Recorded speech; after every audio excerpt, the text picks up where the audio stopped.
What's going on, everyone? This is episode 141 of the Leadway Wealth Builders podcast. My name is Chris Rickenbaugh, and if you have not listened to this podcast before, I am documenting my journey in real estate and business while also talking a little bit about travel hacking and personal finance. And on this specific episode, I'm going to be breaking down the Better Life REI Summit, day 3, and we're going to be just going through a little bit of a recap on what I learned, who was speaking, and just my biggest takeaways from it. But before we hop into that, go check me out on Instagram and TikTok. I just recently updated all of my social channels to my personal name. So it's now chris.rickenbaugh. So that's spelled chris.reicchenbach.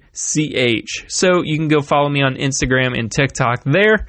And just some advice from one of Gideon Spencer, who, told me to, brand it in my personal name. So that's what we're going to be doing, and we're going to see how it goes from there. So, if you're listening to this podcast, stay right where you are. But if you need another source to listen to, this podcast is available on Spotify, Apple, Podbean, and YouTube. So let's hop into the recap. So it started off a little bit of networking as it did every morning. There's about an hour, and then around 9 o'clock, the first speaker started. So this day, it was a lot more panels to where, they were just talking about different topics. Like the one I was in, they were talking about different niches in real estate. Those are a couple guys I've listened to on podcasts before, like Cam Cathcart, Michael Miller, and then a couple guys doing like land and boutique hotels. So RV parks as well, and then along with flipping houses and then creative finance like subject too. So that was a really interesting one to listen to because you hear all of these people successful in different niches in real estate. So it just shows once you pick something and then go all in, the riches are in the niches. So another panel was getting famous on TikTok or Instagram. So, growing your personal brand, and then breaking down into house flipping. That was another one. Taro Yarber was breaking that one down. And then, just talking in general about the market. So one of the locals here in Charlotte, Tommy McGill, so he was talking about how he does a build to rent or a build to keep. So I talked to him, and he does about 20 a year and then keeps about half of them. So he does a little bit of flipping on the side, but mainly just new builds right now. And how specific his buy box is really interesting because, people tend to go, or talking to another Charlotte investor, they go within an hour and a half of Charlotte to where he's like, I just want in this one county. And he's able to do 20 a year from that. So it's really, really interesting just to hear from all these different people who are getting started, who have found their niche, and then the networking, which I'll get into a little bit later. But, you just run into so many different people, and they're being successful in what they're doing in real estate. So a little bit later in the day, they had the closing speakers. It was about a 2.5-3 hour thing, and Jay and Wendy Papazan came on and we're talking about systems in real estate where how to kind of build your company. So that was really, really interesting because I think I've heard them on podcasts before, but I'd never really heard their story or really what they teach. So they put together a really good presentation about how to, manage your schedule, how to build, how to hold meetings. And, that was really, it's definitely something I've heard before, but just being able to sit and listen to those speakers that have that high net worth, that run these big companies, it was really cool to listen into, even though you've, read their books or, heard them speak about it a couple times. It's just cool to be in the same room with those people.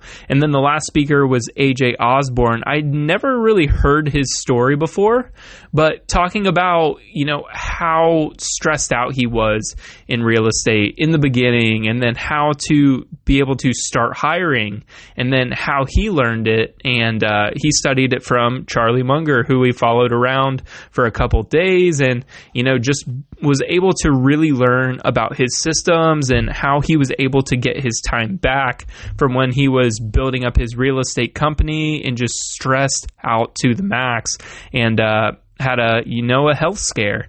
He said he had shingles before 30, when normally people get that in their like 60s and 70s. So it was interesting to hear, it's tough to go through that part of it, that really stressful part. But once you learn these systems and processes and how to really do it, that's where your business is really going to scale, because now you're focusing on your specific 10 to 20% that you specialize in.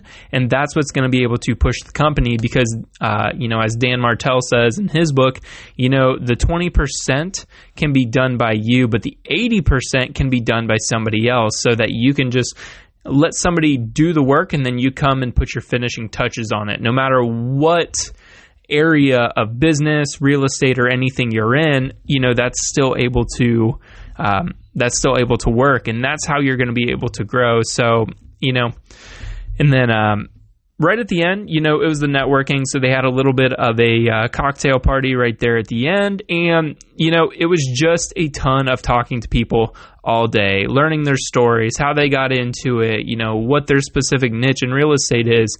So you go from talking to somebody who hasn't done anything in real estate, just interested in it, or they're in Brandon's Better Life Tribe, and then you're talking to somebody who owns multiple ranches, multiple millions of dollars of real estate, and just doing it all in different ways, and talking to people who own different businesses. Oh, how did you get into that?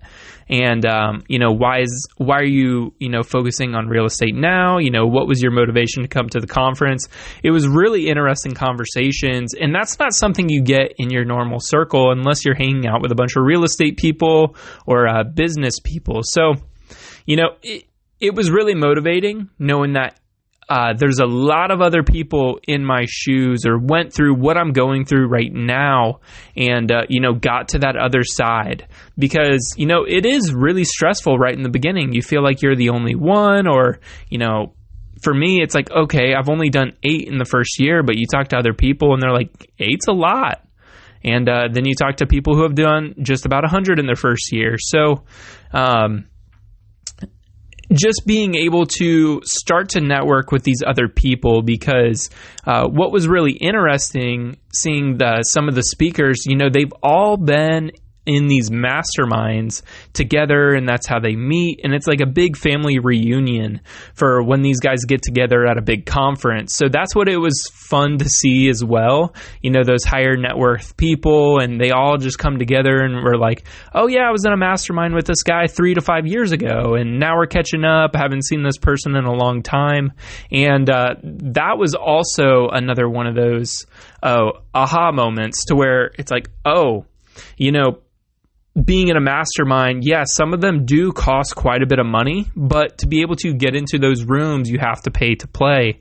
So another one of those moments was, talking about coaches. We actually just hopped off a mastermind call here about an hour or two ago, and we were really just talking about life and business and how you scale and how you grow. And I'm listening to people, probably 5-10 years older than me or more, and they talk about their time difference in life and how they would have done things a little bit different. And then I was really able to ask that question of, after listening to them, it's like, what's your advice for me? It's, recently married, no kids yet. We have a lot of time and we're just starting our business.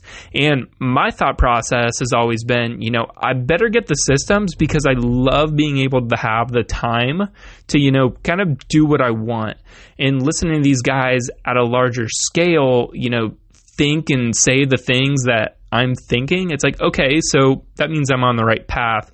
But the one thing was that you need to be able to get a coach, because they're going to be able to teach you these systems and processes and guide you along the way. So, that feels like a really big investment right now, and it would be for me. And, once we cash out of these houses, that's something to definitely look into, and, not really just focus on scaling, but it's like, hey, how do I build this business that's able to pay for my daily life, be able to build this business on the side or as my main thing as an entrepreneur, while it not take up my time, and then really focus on the systems to be able to run that rather than, diving in, doing 60 to 80 hours a week and then having to build out of that. So that was a really good conversation to have from my mastermind today. And, just listening to those bigger speakers talk about the same thing and, realizing that some of those people in my mastermind today might be those people in 3 to 5 years that I'm meeting and maybe speaking as well. So, that was really cool to see at the end. But that was probably my biggest takeaway from the Better Life Summit in general. Being able to listen to these speakers, it's really cool. But what you're going to be able to take away is the networking, because you're going to find people that are doing it maybe just like one step ahead of you, and you're able to lean on them and say, hey, I had this, I've been having this little issue, and they're like, oh, here's how you get over it. And they make this, big problem look like an average Tuesday morning. So, that's easily the biggest thing, it seemed like, from the summit. Now, this is the first conference I've ever been to, so definitely on the list to go to some bigger ones like Ryan Pineda's WealthCon. Yeah, WealthCon is what it is. Later this year, they moved the date out to, I believe, the end of October. So hopefully I'm able to go to that one out in Vegas and see how some different conferences are, meet some different people in different areas of life. So that's all I got for this one. Thank you for tuning in to another episode of the Leadway Wealth Builders podcast. I was reading the title of the show here on my sheet, but the Leadway Wealth Builders podcast, episode 141, breaking down the Better Life REI Summit. Definitely planning on going next year, but for this podcast, that's all I got for you today. Thank you for tuning in, and I will see you on the next one.